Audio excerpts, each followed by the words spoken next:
नमस्कार. भारत आणि युरोप या प्रकरणातील 5वा आणि शेवटचा टप्पा आज आपण पूर्ण करणार आहोत. तर यामध्ये आपल्याला डिस्कस करायचं आहे इंग्रज आणि म्हैसूर संघर्षाबाबत. म्हैसूर नावाचं जे राज्य होतं, या राज्यामध्ये हैदर अली याने खूप मोठा उठाव केला आणि म्हैसूरचं राज्य स्वतःच्या ताब्यामध्ये घेतलं.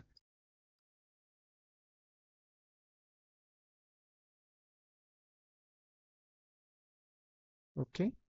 म्हैसूरमध्ये कोणी उठाव केला होता? तर हैदर अलीने उठाव केला आणि हैदर अलीने उठाव करून म्हैसूरचं राज्य स्वतःच्या ताब्यात घेतलं.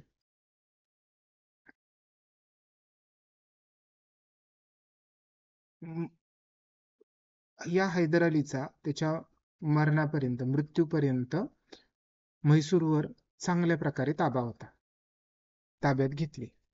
उठाव कोणी केला होता हे नाव महत्वाचं आहे. हैदर अली, म्हैसूर हैदर अली.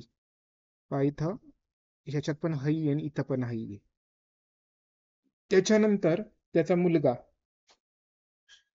टिपू सुलतान म्हैसूरच्या सत्तेवर आला. त्यानंतर टिपू सुलतान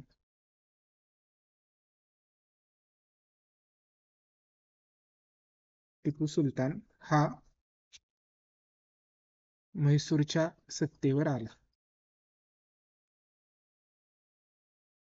टिपू सुलतान,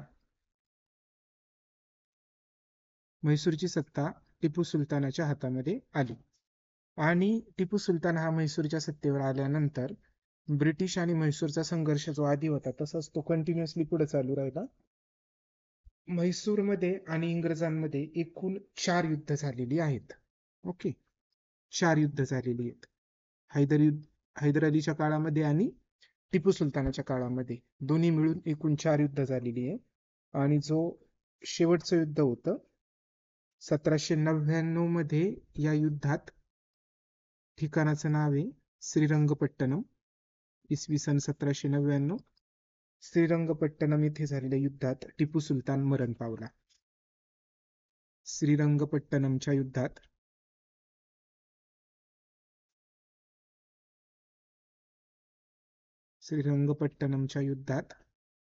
टिपू सुलतान मरण पावला आणि या युद्धामध्ये टिपू सुलतान मरण पावल्यानंतर इंग्रजांचं म्हैसूरवर आधिपत्य प्रस्थापित झालं. इंग्रजांच्या ताब्यामध्ये, म्हणजे इंग्रजांचे म्हैसूरवर वर्चस्व प्रस्थापित झाले. म्हैसूरवर वर्चस्व प्रस्थापित झाले. काय लक्षात ठेवायचंय की एकूण 4 युद्ध झाली. या 4 युद्धामध्ये पहिलं नाव लक्षात ठेवायचं हैदर अली. हैदर अलीने काय केलं होतं? खूप मोठा उठाव केला होता आणि हैदर अलीने उठाव करून म्हैसूर ताब्यात घेतलं. त्याने म्हैसूर ताब्यात घेतल्यानंतर मग पुढे त्याच्या मृत्यूनंतर त्याचा मुलगा टिपू सुलतान हा सत्तेवर आला. टिपू सुलतान हा म्हैसूरच्या सत्तेवर आला. 1799 मध्ये श्रीरंगपट्टणम येथे झालेल्या लढाईमध्ये टिपू सुलतान मरण पावला आणि मग इंग्रजांचं म्हैसूरवर वर्चस्व प्रस्थापित झालं. त्यानंतर पुढचा पॉइंट आहे की सिंधवर इंग्रजांचा ताबा. सिंधवर इंग्रजांचा ताबा, इंग्रजांनी सिंध ताब्यात घेतलं कारण रशियाच्या भीतीने घेतलं. रशियाच्या भीतीने. ओके, रशियाच्या भीतीने इंग्रजांनी काय केलं? सिंधवर ताबा मिळवला.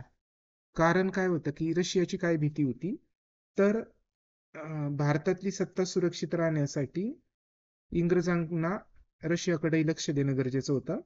आणि रशिया जो आहे, हा रशिया अफगाणिस्तानातून भारतावर आक्रमण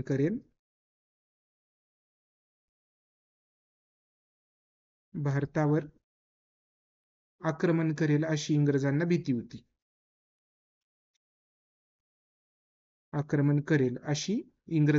होती. काय सांगितलं की रशियाच्या भीतीने सिंधवर ताबा मिळवलेला आहे. आता हा सिंधवर ताबा मिळवण्याचं कारण काय होतं की रशिया हा अफगाणिस्तानातून, आता ही जी आहे तर ही ती वायव्य सरहद्द. परिणामी भारतातील सत्ता सुरक्षित करण्यासाठी सत्ता सुरक्षित जर ठेवायची असेल तर वायव्य सरहद्द जर सुरक्षित करायची असेल तर वायव्य सरहद्दीकडं लक्ष देणं गरजेचं होतं. वायव्य सरहद्द सुरक्षित असणं, भारताच्या वायव्येकडे अफगाणिस्तान वगैरे येतं. वायव्य सरहद्द सुरक्षित असणे गरजेचे, कारण याच दिशेला असणाऱ्या अफगाणिस्तानातून रशिया आक्रमण करेल अशी इंग्रजांनी भीती होती. आणि म्हणून इंग्रजांनी ठरवलं की आपल्याला अफगाणिस्तानवर प्रभुत्व मिळवायचे. आता अफगाणिस्तानकडे जाणारे जे रस्ते होते, ते अफगाणिस्तानाकडे जाणारे रस्ते हे सिंध प्रांतातून जात होते. अफगाणिस्तानाकडे जाणारे रस्ते सिंध मधून जात होते आणि म्हणून इंग्रजांनी सिंध जिंकून घेतलं. कारण सिंधचं खूप जास्त महत्व होतं आणि हे सिंध जिंकून घेतलं. त्याचं वर्ष आहे 1843. सिंध कधी जिंकून घेतलं तर 1843 साली. का जिंकून घेतलं? कारण रशियाच्या भीतीने. रशिया अफगाणिस्तानातून भारतावर आक्रमण करेल असं इंग्रजांना भीती होती आणि इंग्रजांना ही भीती होती, त्याच्यामुळे भारताची वायव्य सरहद्द सुरक्षित करणं गरजेचं होतं. आणि ही वायव्य सरहद्द सुरक्षित करण्यासाठी अफगाणिस्तानमध्ये जर रशियाला जायचं असेल तर सिंध मधूनच जाणं गरजेचं होतं. म्हणून हा सिंध जो होता, अफगाणिस्तानकडे जाणारे सर्व रस्ते सिंध मधून जात होते आणि म्हणून 1843 मध्ये इंग्रजांनी सिंध जिंकून घेतलं. सिंधवर इंग्रजांचा विजय.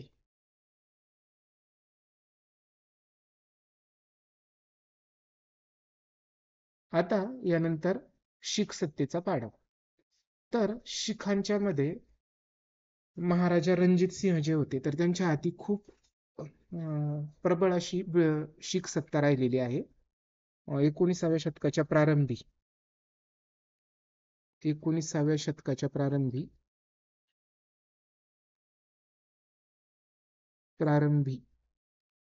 जी शीख सत्ता होती, ती पंजाब मध्ये शीख सत्ता ही रणजित सिंहाच्या हाती होती. ओके, शीख सत्ता रणजित सिंहाच्या हाती होती. ओके, हे लक्षात ठेवायचे. 19व्या शतकाच्या प्रारंभी जी शीख सत्ता होती, ही शीख सत्ता रणजित सिंहाच्या हाती होती. पुढे रणजित सिंहाचा मृत्यू झाला आणि रणजित सिंहाचा मृत्यू झाल्यानंतर त्यावेळी त्याचा जो मुलगा होता तो खूप लहान होता, अल्पवयीन होता आणि त्या अल्पवयीन मुलाचं नाव होतं दलीप सिंह. अल्पवयीन मुलगा, ह्या अल्पवयीन मुलाचं नाव होतं दलीप सिंह. हे नाव पण लक्षात ठेवायचे, रणजित सिंह पण लक्षात ठेवायचे. हा दलीप सिंह जो आहे, हा दलीप सिंग हा सत्तेवर आला किंवा गादीवर बसला असं म्हटलं जातं. दलीप सिंग सत्तेवर आला, तो तर अल्पवयीन होता. मग तो अल्पवयीन असल्यामुळं त्याच्या वतीने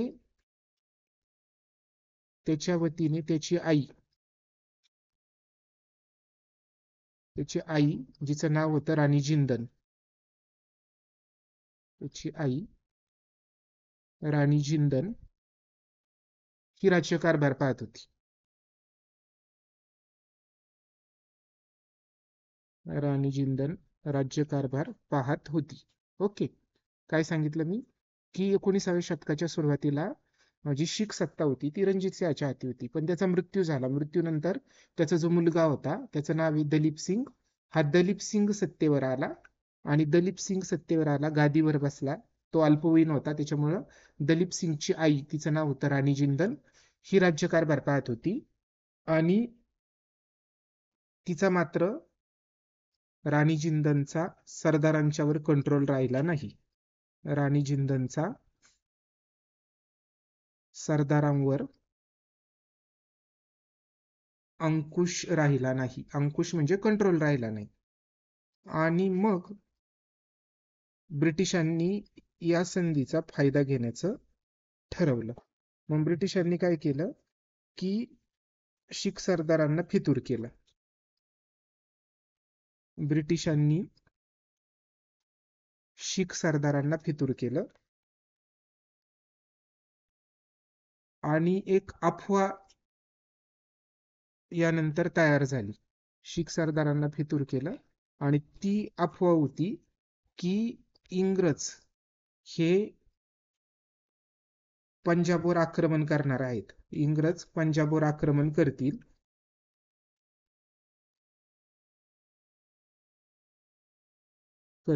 अशी भीती निर्माण झाली आणि या भीतीने शिखांनी इंग्रजांच्यावर हल्ला केला. या भीतीने शिखांचा इंग्रजांवर हल्ला. हे झालं पहिलं युद्ध. आणि यामध्ये पहिले युद्ध इंग्रज शीख आणि यामध्ये शिखांचा पराभव झाला. यामध्ये शीख पराभूत झाले. काय झालं होतं तर अल्पवयीन मुलगा होता दलीप सिंग, त्याच्या वतीने राणी जिंदन कारभार पाहत होती. राणी जिंदनचा सरदारांच्यावर तितकासा अंकुश राहिला नाही. या संधीचा ब्रिटिशांनी फायदा करून घेण्याचं ठरवलं आणि मग या संधीचा फायदा घेण्यासाठी त्यांनी बरेच शीख सरदार होते ज्यांना फितूर केलं. यांना फितूर केल्यामुळं इंग्रज पंजाबवर आक्रमण करणार असा शिखांचा समज झाला आणि या भीतीने शिखांनी इंग्रजांच्यावर हल्ला केला. पहिलं इंग्रज शीख युद्ध झालं ज्याच्यामध्ये शीख पराभूत झाले. या युद्धामध्ये शिखांचा पराभव झाला. हे युद्ध 1845 ते 46 दरम्यान झालं होतं. 1845 ते 46 दरम्यान हे युद्ध झालं होतं. त्यानंतर काय झालं की परत पुढं काही कालावधीनंतर जो इंग्रजांचा प्रभाव वाढत होता, पंजाबवर इंग्रजांचा वाढता प्रभाव, पंजाबवर इंग्रजांचा वाढता प्रभाव. आता पहिल्या युद्धात जरी इंग्रजांनी शिखांचा पराभव केला तरी त्यांनी दलीप सिंगाला गादीवरून काढून टाकलं नाही. त्याला दलीप सिंगाला गादीवर ठेवलं होतं, पण तो नावापुरता राहिला आणि सर्व सत्ता इंग्रजांच्या हाती गेली. त्याच्यामुळं पंजाबवर इंग्रजांचा प्रभाव वाढायला लागला आणि हा वाढता प्रभाव जो होता तो जे स्वातंत्र्यप्रिय शीख होते त्यांना मान्य नव्हता. स्वातंत्र्यप्रिय शीख कोणते स्वातंत्र्यप्रिय शीख होते त्यांना हा प्रभाव अमान्य होता.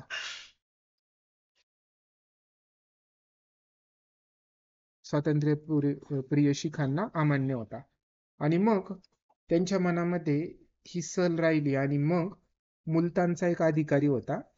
मुलतानचा अधिकारी, त्याचं नाव आहे मुलराज. मुलतानचा अधिकारी मुलराज याने इंग्रजांविरुद्ध बंड केलं. इंग्रजांविरुद्ध बंड केलं. हे आहे दुसरं युद्ध इंग्रज आणि शिखांच्यातलं, जे 1848 ते 1849 दरम्यान झालं. मुलराजने इंग्रजांविरुद्ध युद्ध केलं. हे दुसरं शीख युद्ध, दुसरे शीख इंग्रज युद्ध. ह्या युद्धामध्ये सुद्धा शीख पराभूत झाले. या युद्धामध्ये सुद्धा शीख पराभूत होतात आणि 1849 मध्ये 1849 मध्ये इंग्रजांनी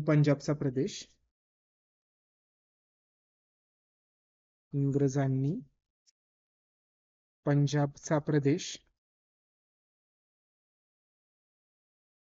आपल्या राज्याला जोडून घेतला. आपल्या राज्याला जोडून घेतला.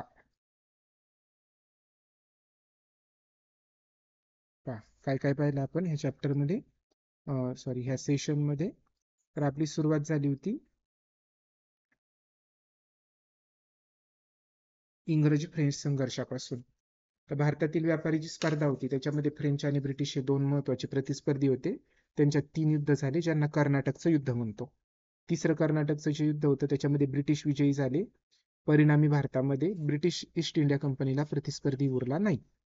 त्यानंतर बंगालमध्ये ईस्ट इंडिया कंपनीचा पाया घालण्याच्या मागे 2 युद्ध होते. पहिलं होतं 1757चं प्लासीचं आणि दुसरे बक्सरचं युद्ध 1764. बंगाल प्रांतामध्ये जो नवाब होता 1756 मध्ये सिराजुद्दौला झाला.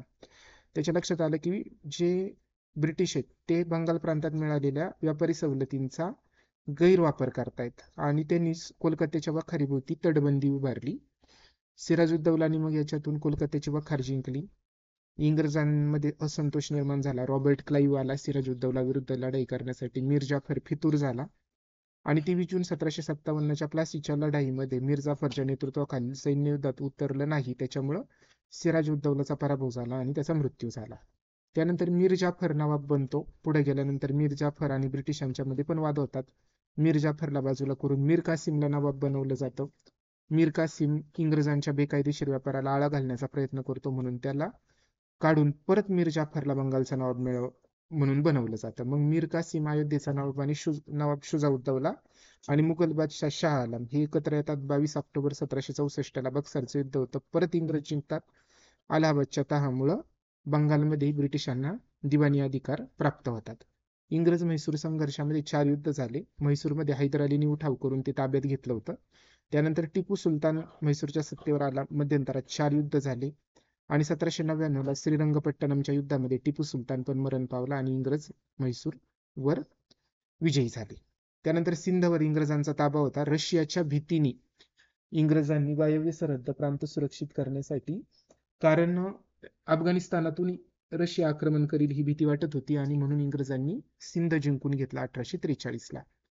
त्यानंतर शीख सत्तेचा पाडाव रणजित सिंह 19व्या शतकाच्या सुरुवातीला होता. त्याच्या मृत्यूनंतर दलीप सिंग हा त्याचा अल्पवयीन मुलगा सत्तेवर आला. त्याच्या वतीने त्याच्या आई राणी जिंदल राज्यकारभार पाहत होती. तिचा सरदारांच्यावर अंकुश नव्हता. ब्रिटिशांनी शीख सरदारांना फितूर केलं आणि इंग्रज आक्रमण करतील या भीतीने शिखांनी इंग्रजांच्यावर आक्रमण केलं. त्याच्यात त्यांचा पराभव झाला. इंग्रजांनी दलीप सिंगाला मात्र गादीवरून काढून टाकलं नव्हतं. पण पंजाबमध्ये इंग्रजांचा प्रभाव खूप वाढायला लागला आणि त्याच्यामुळे स्वातंत्र्यप्रिय शिखांना ते अमान्य होतं. आणि इथं हे नाव महत्वाचं आहे की मुलतानचा जो अधिकारी होता ज्याचं नाव होतं मुलराज, मुलतानचा अधिकारी ज्याचं नाव होतं मुलराज, ह्या मुलराजने इंग्रजांच्या विरुद्ध बंड केलं. त्याच्यामध्ये शीख पराभूत झाले. 1849 मध्ये इंग्रजांनी पंजाबचा प्रदेश आपल्या राज्यामध्ये सामील करून घेतला. इथं संपतं तुमचं प्रकरण 2.